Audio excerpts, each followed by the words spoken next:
श्रावण मास महत्तम 21वां अध्याय। श्रावण पूर्णिमा पर किए जाने वाले कृत्यों का संक्षिप्त वर्णन तथा रक्षाबंधन की कथा। सनत कुमार बोले, हे दयानिधे, कृपा करके अब आप पौर्णमासी व्रत की विधि कहिए, क्योंकि हे स्वामिन, इसका महात्म्य सुनने वालों की श्रवणेच्छा बढ़ती है। ईश्वर बोले, हे सनत कुमार, इस श्रावण मास में पूर्णिमा तिथि को उत्सर्जन तथा उपाकर्म संपन्न होते हैं। पौष के पूर्णिमा तथा माघ की पूर्णिमा तिथि उत्सर्जन कृत्य के लिए होती है, अथवा उत्सर्जन कृत्य हेतु पौष की प्रतिपदा अथवा माघ की प्रतिपदा तिथि विहित है, अथवा रोहिणी नामक नक्षत्र उत्सर्जन कृत्य के लिए प्रशस्त होता है, अथवा अन्य कालों में भी अपनी अपनी शाखा के अनुसार उत्सर्जन तथा उपाकर्म दोनों का साथ साथ करना उचित माना गया है। अतः श्रावण मास की पूर्णिमा को उत्सर्जन कृत्य प्रशस्त होता है। साथ ही ऋग्वेदियों के लिए उपाकर्म हेतु श्रवण नक्षत्र होना चाहिए। चतुर्दशी पूर्णिमा अथवा प्रतिपदा तिथि में जिस दिन श्रवण नक्षत्र हो, उसी दिन ऋग्वेदियों को उपाकर्म करना चाहिए। यजुर्वेदियों का उपाकर्म पूर्णिमा में और सामवेदियों का उपाकर्म हस्त नक्षत्र में होना चाहिए।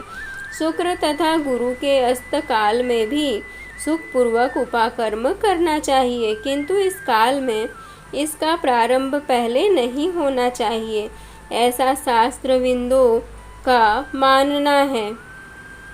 ग्रहण तथा संक्रांति के दूषित काल के अंतर ही इसे करना चाहिए।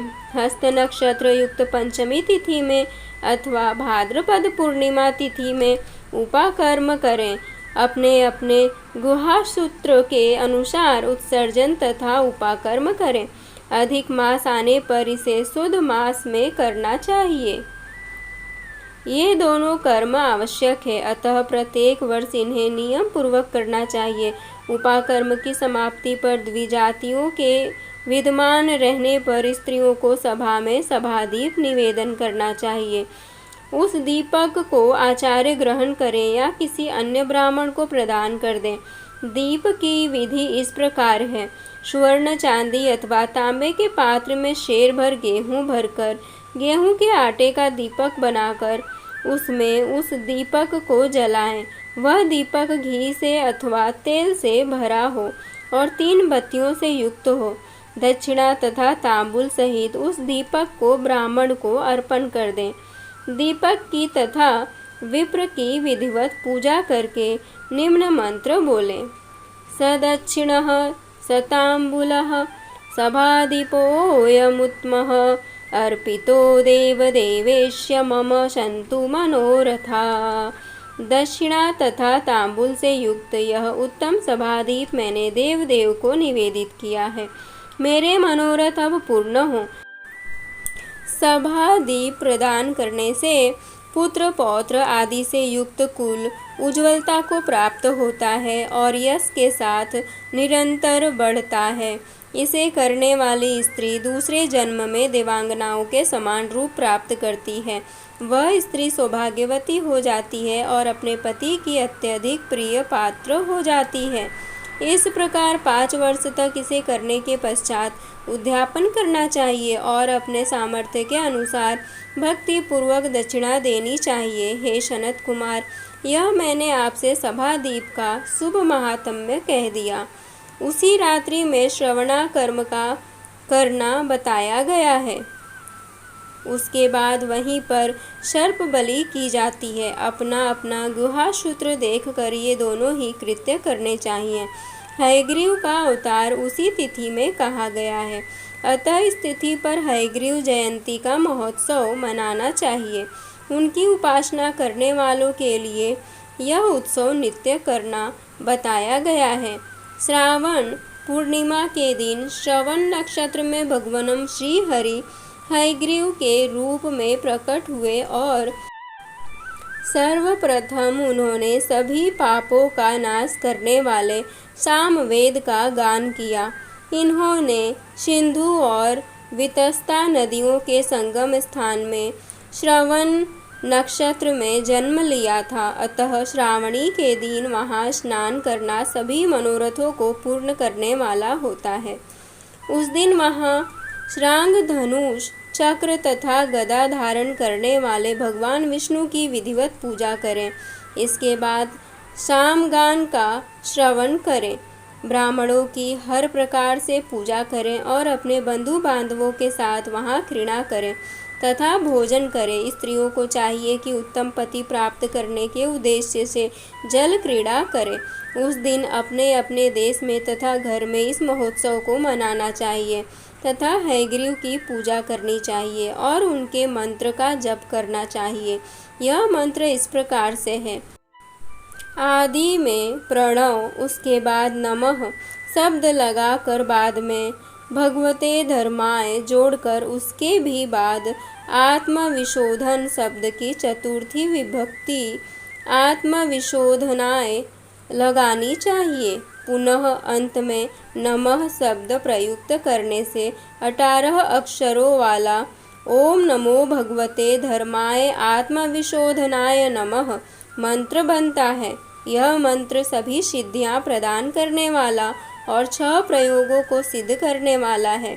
इस मंत्र का पुरुषचरण 18 लाख अथवा 18,000 जप का है।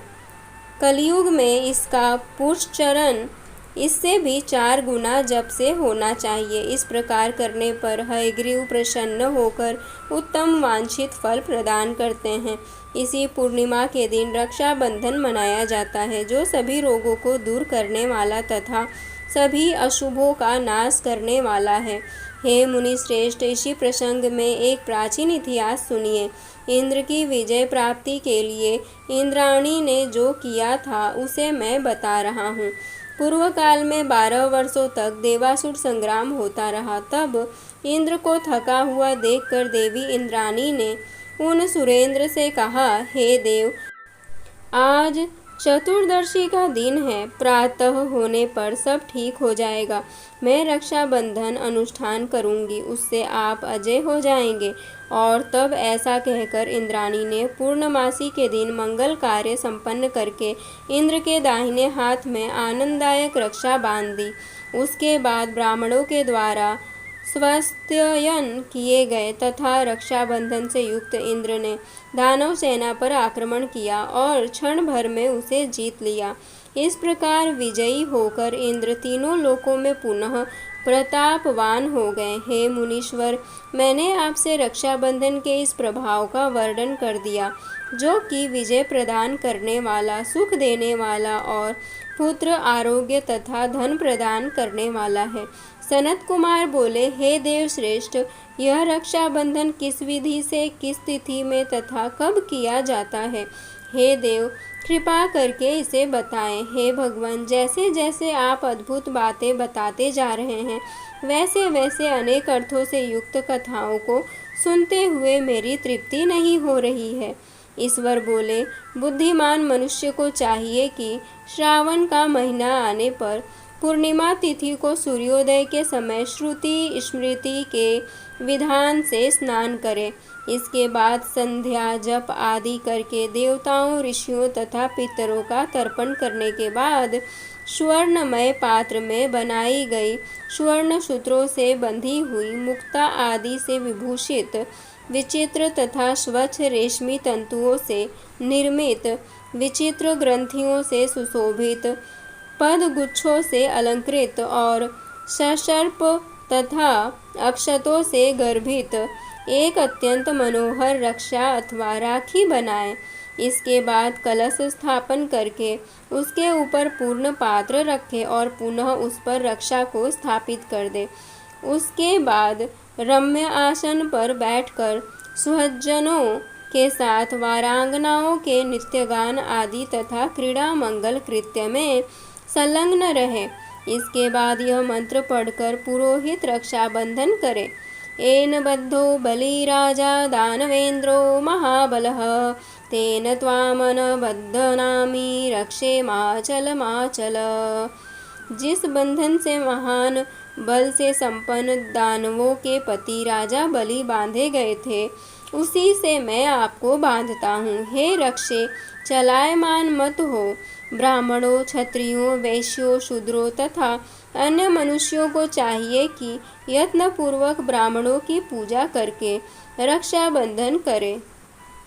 जो इस विधि से रक्षाबंधन करता है वह सभी दोषों से रहित होकर वर्ष पर्यंत सुखी रहता है।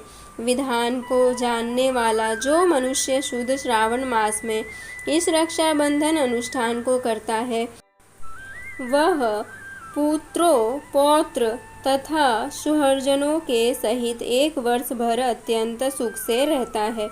उत्तम व्रत करने वालों को चाहिए कि भद्रा में रक्षाबंधन न करे, क्योंकि भद्रा में बांधी गई रक्षा विपरीत फल देने वाली होती है। इस प्रकार श्री स्कंद पुराण के अंतर्गत ईश्वर सनत कुमार संवाद में श्रावण मास महात्म्य में उपाकर्मोत्सर्जन, श्रवणाकर्म, सर्पबलीश, भादीप, हयग्रीव जयंती, रक्षाबंधन विधि कथन नामक 21वां अध्याय पूर्ण हुआ।